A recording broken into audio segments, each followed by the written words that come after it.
देखो, यह जरूरी नहीं होता कि किसी से तुमने लड़ाई झगड़ा किया हो तभी उससे दुश्मनी बनी हो। देखो, किसी से दुश्मन बनाने के लिए, किसी से दुश्मनी बनाने के लिए जरूरी नहीं है कि आप उस व्यक्ति से लड़ाई झगड़ा ही करो जब भी वह दुश्मन बनेगा। क्योंकि ज़्यादातर लोग तो यही समझते हैं कि अरे किसी से लड़ो मत रे, दुश्मन बन जाओगे, दुश्मनी हो जाएगी, ये वो, या और भी बहुत चीज़ बोल देते हैं।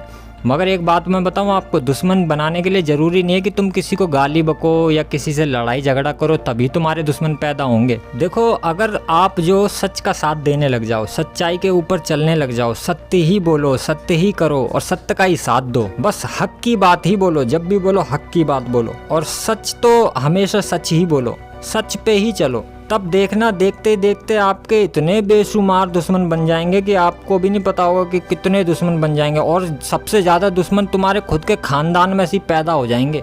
यानी कि तुम्हें खुद नहीं पता था कि इतने सारे दुश्मन मेरे खुद के खानदान में ही मेरे बैठे हुए थे, तो इतने सारे दुश्मन तुम्हारे खुद के खानदान में से पैदा हो जाएंगे अगर तुम सच्चाई का साथ देने लग गए तो सच्चाई का साथ देने वाले के दुश्मन बेशुमार बन जाते हैं, अपने आप ही बन जाते हैं। और ज़्यादातर वो जो दुश्मन होते हैं खुद के खानदान में से ही पैदा हो जाते हैं। तो दुश्मन बनाने के लिए यह ज़रूरी नहीं है कि तुम लड़ाई झगड़ा करो, किसी से गाली गुप्तार करो तभी दुश्मन बनेंगे। अरे दुश्मन बनाने के लिए तुम सच्चाई का साथ देने लग जाओ, देखना कितने दुश्मन पैदा होते हैं। और देखना कितने दुश्मन तुम्हें कहाँ कहाँ बैठ के गालियाँ काटेंगे, कोई कोसेगा, कोई कुछ करेगा, बस सत्य का साथ देने पे। और ज़्यादातर ये जितने भी दुश्मन बनते हैं ना, इनमें से काफ़ी आधे से ज़्यादा से मतलब थोड़े से होंगे जो बाहर के बनेंगे, और ज़्यादातर मतलब सारे ही मान लो कि सब खानदान में से निकलेंगे तुम्हारे खुद के, जो तुमसे दुश्मनी मान लेंगे।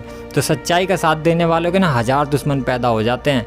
तो इसका मतलब ये नहीं है कि तुम डर जाओ और झूठ का साथ देने लग जाओ, क्योंकि झूठ का साथ देने पे दुश्मन नहीं पैदा होते। लेकिन भाई साहब, झूठ का साथ देना नहीं चाहिए व्यक्ति को, सच का ही साथ देना चाहिए। देखो, चाहे मुद्दई, कहते हैं ना कि मुद्दई लाख बुरा चाहे तो क्या होता है, वही होता है जो ऊपर वाला चाहता है। तो यही बात है कि जो भी चीज़ तुम करते हो बस ये कहो कि जो कराने वाला है वो ईश्वर कराने वाला है। ईश्वर मुझसे सच कराता है, सच बुलवाता है और सच का ही साथ दिलवाता है। तो मैं बस ईश्वर की बात मानता हूँ।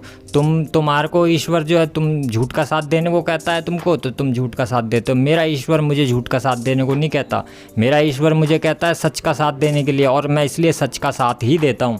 तो सच का साथ देने लग जाओगे तो देखो ना, फिर तुम्हारे आसपास कितने सारे दुश्मन पैदा हो जाएंगे। लेकिन उन दुश्मनों को देखकर भी कभी भी झूठ का साथ मत देना, सच्चाई के ऊपर ही अटल रहना और सच्चाई का ही साथ देना हमेशा।